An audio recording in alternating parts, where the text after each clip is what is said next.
Hi guys! So ito na yung part 2 ng pamamasyal namin sa Las Casas, Pilipinas, di Acosar. Enjoy watching! Okay? Yan. Ngayon naman po, yung malaking gusali nating makikita doon, yung kulay verde po yung pinto. So yan po yung ating Casa Bizantina or Casa Binondo Tres from Binondo, Manila. Naitayo po yung bahay taong 1890 sa pagmamay-ari po ni Don Lorenzo del Rosario, isang kinikilalang prinsipalya at kontraktor sa Binondo, Manila. Ano po yung bahay sa resort? Habang tinatayo po ito, na-discover po sino may-ari. Nasa ikatlong palapag, meron po itong mga architectural design na nababalot po sa true gold leaf or tunay na ginto. Before po kasi wala po tayong gold paint, kaya tunay na ginto yung kanilang ginamit. So ngayon naman po, dito po sa resort, yan na po yung aming premier hotel. Meron po itong 7 kwarto at kaya po siyang upahan hanggang 16 po na tao. So kung upahan po natin yung bahay, may kasama na po itong full butler service, breakfast, standard cocktails, free-flowing cookies and coffees, at nagkakahalaga lamang po ito 169,000 pesos per night po. Kulang ka lang na konti, Yes. 150. So sa ngayon po, inaayos po nila yung loob ng bahay kasi may mag-check-in po dito, yung family ko po. Wow! So, inaayos po sila sa loob. So, once again, Nikki, mag-DPWH ano ka na lang, contractor. Para tayo makarent niyan. sakto contractor din po yung may-ari. Contractor na. DPWH.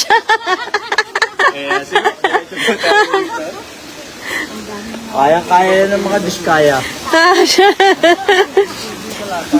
Kung alam ko lang po yun, so siguro po nasa ibang linya ako ng trabaho. May tikbalang daw. Sunny Belmonte pala ito. That's why this area po tawag natin yung classical Monte. Oh. Yung building po natin dito, yung kulay azul po yung mga dito, that's our Paseo de la Escolta. Ito po yung replica ng Hotel sa Escolta Manila way back 1900s po. Kagaya naman sa original ng hotel, yung unang palapag iba't ibang establishment. So meron po tayo pong napanagilya. Kung gusto niyo naman po magkaroon kayo ng souvenir picture, nakasap po yung barong Tagalog at Pilipina. Meron po tayong photo-tienda. Meron din po tayo ng souvenir shop. Ito po yung mga paupa ng kwarto po natin dito or mga hotel rooms for night po. So pwede pa rin po. Iba naman po natin ribulto sa ikatlong palapag. Sa original na istruktura po nito, sila po yung bumubuhat sa bigat ng gusali. So sila po yung nagsisilding ng poste po. Okay. Yes. Yung mga ribulto tawag po natin ay caryatids. Kapag kalalaki naman ang tawag ay Atlantis po. Yes. So caryatids at Atlantis po. Yes. So once again po, that's our Paseo de la Escolta. Yes. So ngayon naman po. Ay, pwede tayo magsuot ng barong Tagalog. Kaya lang. Tanong natin. Kaya namang pinatibay po nila ulit. Magkano lang pagka magsusuot ng Alam ko po meron po silang group package po. individual? Parang sa 700 plus po. Pati yung Mel, nakita ko Okay. palaruan. Oh, magkano magpa-picture kayo ni Topsy, mother? So, ito yung sabay po sa tienda po natin. So, mamaya po pasok na din po. Diyan sa bundok. Or kaya naman, meron din po sila doon sa may castle po. Pwede po natin in-charge. Sa La Union.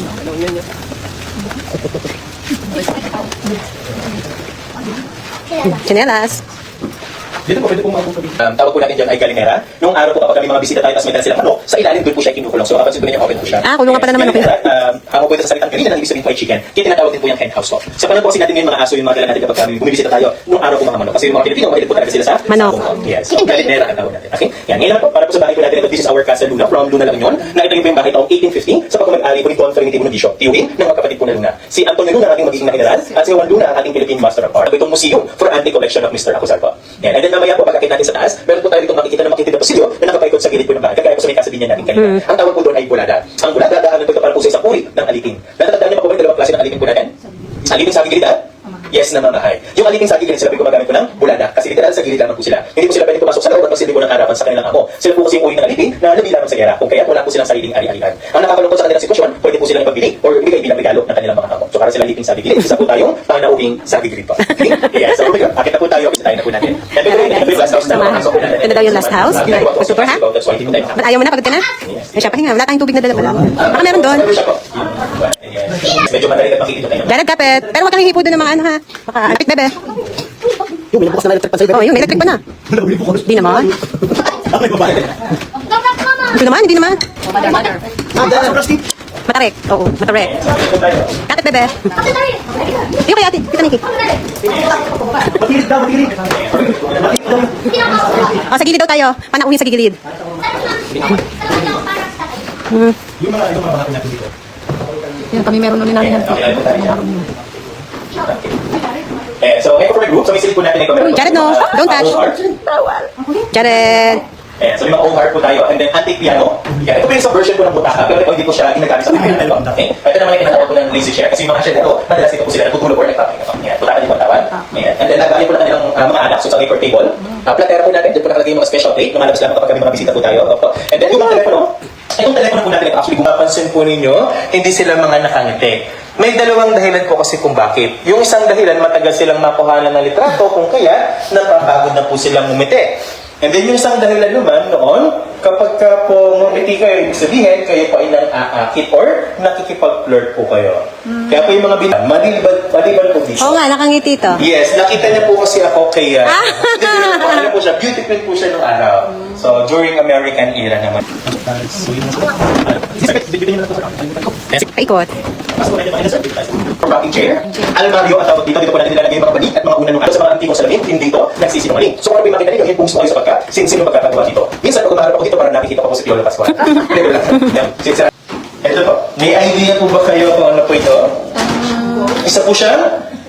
Yes, tama po si Madam. Naabutan niyo po ba ito?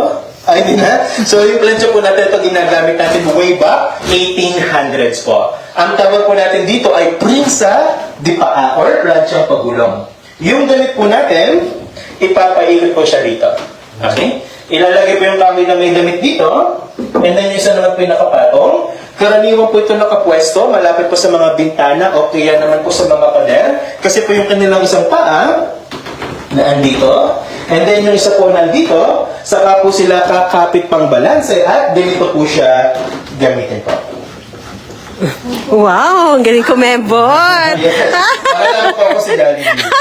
Yes, oo nga. Po ninyo, yung mga binibini po natin ng araw, mga balingkintan, mga slim at sexy, dahil bago po sila matapos sa pagplansya sa isang gabi, inaabot po yun ng 3 hanggang 4 na oras. Grabe. So, ito po sorted as exercise po nila. So, sa mga nagpapasexy po dyan, pamain ako, free delivery.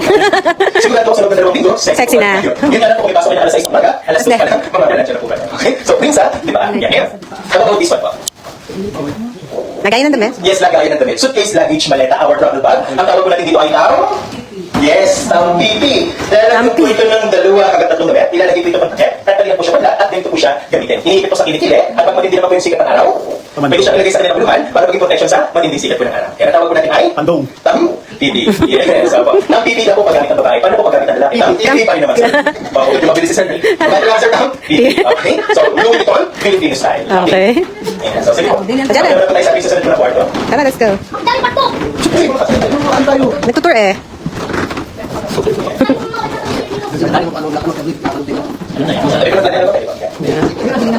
Ayan, sige po. Yes, ako sa bigas. Yes. Ayan, so may performing group. Dito po meron po tayo dito.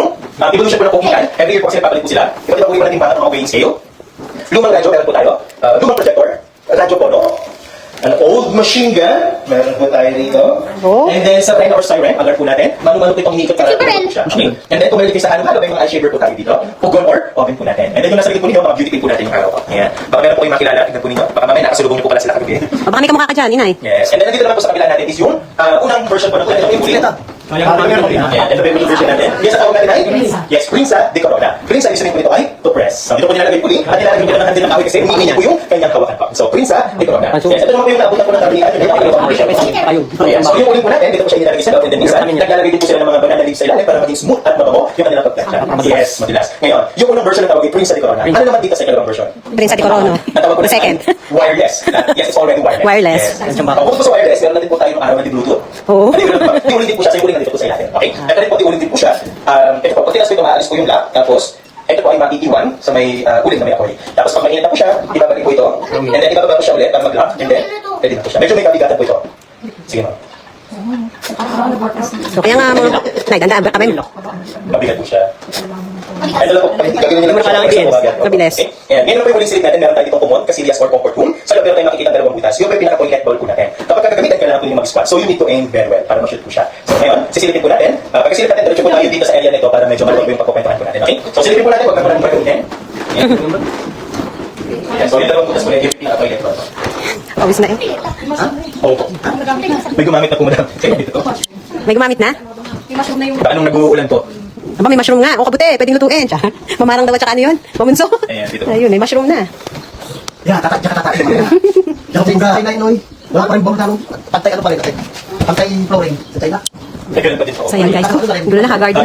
Haggard na ang Ito face. naman din po sir, may mga ganyan pa din So, naman po. tapos na yung tour namin sa mga bahay-bahay. So, yan.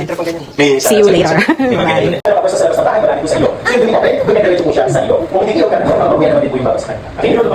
Yes sir. Circle of life, better than. Okay? Ayan. Thank you guys for watching. See you on my next video. The family that took